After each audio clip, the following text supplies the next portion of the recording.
पश्चिम बंगाल की राजनीति में हलचल तेज हो गई है। असदुद्दीन ओवैसी के कोलकाता पहुंचने और चुनावी सक्रियता बढ़ाने पर बीजेपी नेता दिलीप घोष ने निशाना साधा है। उन्होंने कहा कि ओवैसी लंबे समय से बंगाल में अपनी जगह बनाने की कोशिश कर रहे हैं, लेकिन यहाँ के लोग किसी बाहरी नेता को आसानी से स्वीकार नहीं करते। घोष ने कहा कि बंगाल में जगह बनाने के लिए कड़ी मेहनत और संघर्ष करना पड़ता है, तभी जनता भरोसा करती है। इस बीच ओवैसी की पार्टी एआईएमआईएम के ने पूर्व टीएमसी नेता हुमायूं कबीर की पार्टी आम जनता उन्नयन पार्टी के साथ गठबंधन किया है।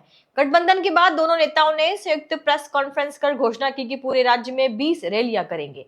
पहली रैली 1 अप्रैल को बहरामपुर में आयोजित होगी। दूसरी ओर तमिलनाडु के तिरुचिरापल्ली जिले के थिरुपराईथुराई गांव में 50 से अधिक परिवारों ने विधानसभा चुनाव का बहिष्कार करने का फैसला किया है। स्थानीय लोगों का आरोप है कि पिछले 16 वर्षों से बिजली, पानी और शौचालय जैसी बुनियादी सुविधाओं से वंचित है, लेकिन सरकार ने उनकी समस्याओं पर ध्यान नहीं दिया। तमिलनाडु की प्रमुख विपक्षी पार्टी एआईएडीएमके ने आगामी चुनावों के लिए 23 उम्मीदवारों की पहली सूची जारी कर दी है।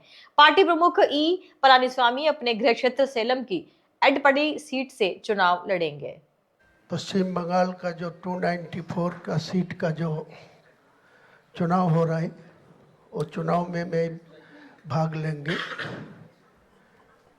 लगभग 182 से 192 तक मेरा उम्मीदवार आज ही 4 बजे में मेरा स्टेट का पार्टी ऑफिस ओपन करने का बाद मैं मेरा को उम्मीदवार ऐलान कर देंगे। और वो ओवैसी साहब भी उनका जो कौन कौन सीट में लड़ेगी वो भी ओवैसी साहब उनका ऐलान कर देगी।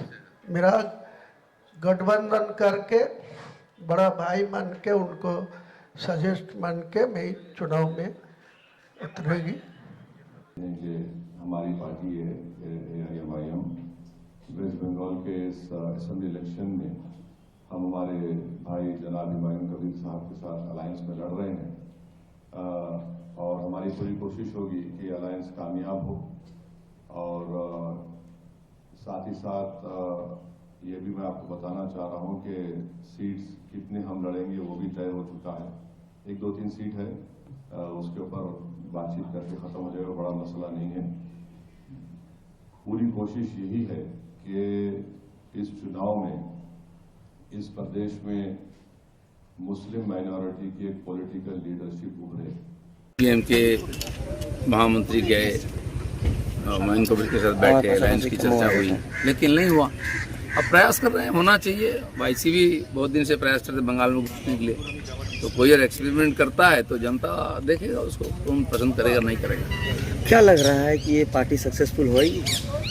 पार्टी को तो जमीन पर उतरने दीजिए। कभी इलेक्शन लड़ी नहीं, यहाँ सक्सेस नहीं। बहुत पार्टियाँ सक्सेस हुई हैं, लेकिन बंगाल में लोगों ने बहुत जल्दी किसी को एक्सेप्ट नहीं करते।